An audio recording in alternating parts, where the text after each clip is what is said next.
আসসালামু আলাইকুম। ইদানিং তাবলিগ জামাতের বাৎসরিক তুরাগ নদীর তীরে সমাবেশকে কেন্দ্র করে সাদপন্থী এবং জুবাইরপন্থী দুটা গ্রুপের মধ্যে সংঘর্ষে গত পরশু রাতে 4 জন নিহত হওয়ার সংবাদ পাওয়া গেছে এবং শতাধিক লোকজন আহত হয়েছে। এর ভিতরে অনেকের অবস্থা আশঙ্কাজনক। এই সাদ এবং জুবাইর তাবলিগের দুটি শাখা। দীর্ঘদিন পূর্বেই ইলিয়াস নামের এক ব্যক্তি 6 উসুল সৃষ্টি করে তাদের কিতাবের নাম রেখেছে ফাজাইলে আমল। কোরআন হাদিসের সাথে তাদের এই তাবলিগের কোনো সম্পর্ক নাই। কথিত আছে যে মুসলমানদের ইমান আকিদা ধ্বংস করার জন্য পত্তলিকরা তাদের ধর্ম থেকে মুসলমান হওয়ার প্রতিশোধ নেওয়ার পরিপ্রেক্ষিতে দীর্ঘদিন থেকে তাদের ব্রাহ্মণ বা ব্রহ্মচারীরা পরিকল্পিতভাবে একটা ধর্ম রচনা করেছে, সেটা হইল বৈষ্ণব বা ব্রহ্মচারী ধর্ম। সেই ধর্মের আলোকে বাংলাদেশে বিভিন্ন ধরনের তাদের আশ্রম বা মন্দিরভিত্তিক যেই পূজা অর্চনা বা দেবদেবীর নামে বিভিন্ন রকমের আরাধনা বা প্রসাদ দেওয়া হয়, গুণগান করা হয়, কীর্তন করা হয়, গান বাজনা করা হয়, ঢোল তবলা বাজানো হয়। সেরকম সিস্টেমে বাংলাদেশে সুরেশ্বরী, চট্টগ্রামের ফটিকছড়ি সহ অসংখ্য মাজার, সারা বাংলাদেশের বিভিন্ন আনাচে কানাচে, কুমিল্লা সহ ব্রাহ্মণবাড়িয়া সহ বিভিন্ন জায়গায় অনেকগুলো মাজার সৃষ্টি করেছে। এটা হলো পূর্বের ব্রাহ্মণপূর্ণ ধর্ম বা সনাতন বা হিন্দু ধর্ম বা দীর্ঘদিনে তাদের লালিত আচার বা সংস্কৃতি, যেগুলো সম্পূর্ণ মিথ্যা এবং বানোয়াট। এইভাবে তারা ধর্ম থেকে তাদের পূর্ব ধর্মে ফিরিয়ে যাওয়ার জন্য পরিকল্পিত যে মাজার পূজা ব্যবসা চালু করেছিল, সেই ব্যবসার অংশ হলো বাংলাদেশে পরিকল্পিতভাবে মাজার বানিয়ে মুসলমানদেরকে পুনরায় হিন্দু ধর্মে ফিরে যাওয়ার একটা মহাপরিকল্পনা। শুধু তারা এসব করেই ক্ষান্ত হয়নি, তারা একই সাথে বাংলাদেশে ধর্মপ্রাণ মুসলমানদের ধর্মীয় অনুভূতি সুযোগে তারা মুসলমানদের ইমান হারা করে আবার বিভিন্ন ধরনের তাবলিগ জামাত, ওই জামাত, সেই জামাত নানা নাম দিয়ে ইলিয়াস নামের এক ফালতু লোকটাকে দিয়ে 6 উসুল রচনা করে ইসলামের পাঁচবানা কালেমা, নামাজ, রোজা, হজ, যাকাত তার বিপরীতে তারা 6 উসুল রচনা করে এবং কোরআন হাদিসের বাইরে তাদের মন গড়া ফাজাইলে আমল নামক বই রচনা করে। এই দিয়ে তারা দীর্ঘদিন ধরে মসজিদে মসজিদে গাট্টি বচকা নিয়ে ঘুরে এবং থাকে খায়।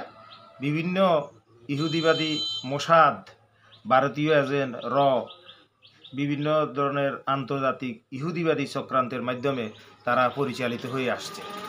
এইভাবে তারা বাংলাদেশের ধর্মভীরু সাধারণ অল্প শিক্ষিত, স্বল্প শিক্ষিত, কওমি বা নানা কিসিমের মৌলভী মৌলানা যারা ব্রিটিশদের দ্বারা শাসিত হয়েছিল, ব্রিটিশদের দ্বারা প্ররোচিত হয়ে তারা ইসলামিক আইন কানুন চালিয়েছে, যাতে করে মুসলমানরা ইসলাম বা জেহাদি বা ইসলামের প্রকৃত আদেশের দিকে ধাবিত হইতে না পারে। তো দীর্ঘদিন পর্যন্ত ভালোই চলছিল, কিন্তু বিগত 2008-9 সাল থেকে 2024 সাল পর্যন্ত স্বৈরাচারী, ফ্যাসিস্ট, জালিম, খুন, হত্যা, লুটপাট এবং ইসলাম ধর্ম বিরোধী ধর্মনিরপেক্ষ মতবাদে বিশ্বাসী স্বৈর সরকার শেখ হাসিনার আমলেই এটা ফুলে ফেঁপে অনেক বড় হয়েছে এবং এর ভিতরে প্রকৃত ধর্মভীরু আলেম ওলামা যারা তাবলিগে যোগদান করেছে তাদের বিপরীতে সাদপন্থী নামে একটা গ্রুপ বের করেছে। সেই গ্রুপের নেতা হয়েছে মাওলানা এরতেজার নামের এক ব্যক্তি, যার অনৈতিক কর্মকাণ্ড, বিভিন্ন ভিডিও, হোটেলে বোর্ডিংয়ে মহিলা নিয়ে রাত্রি যাপনের ভিডিও বেরিয়েছে। সে বিভিন্ন লোকজনের থেকে আওয়ামী লীগের নাম বিক্রি করে, তাবলিগের নাম বিক্রি করে crore crore billion billion dollar কামিয়েছে। জানা গেছে যে মালয়েশিয়াতে তার বিশাল বিলাসবহুল বাড়ি রয়েছে। এই বাড়ি নির্মাণ করতে বিলিয়ন বিলিয়ন টাকা খরচ হয়েছে।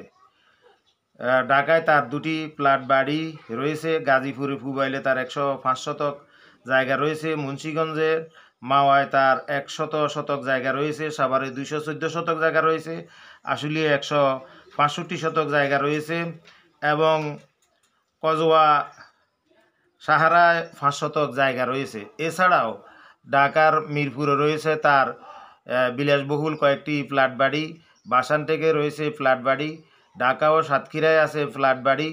সঙ্গীতশিল্পী ইবিআর রহমানের থেকে বিভিন্ন রকমের মামলা মোকদ্দমা করে তার থেকে হাতিয়ে নিয়েছে প্রায় 5 কোটি টাকার মতো।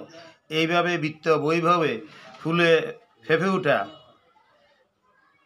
এরতেজারের মাধ্যমে শেখ হাসিনা বাংলাদেশের কিছুদিন আগে চিন্ময় কৃষ্ণদাস প্রভুকে দিয়ে ধর্মীয় সম্প্রীতি বিধ্বংস নষ্ট করে বাংলাদেশে দাঙ্গা হাঙ্গামা বাঁধানোর চেষ্টা করেছিল, তা ব্যর্থ হয়েছে।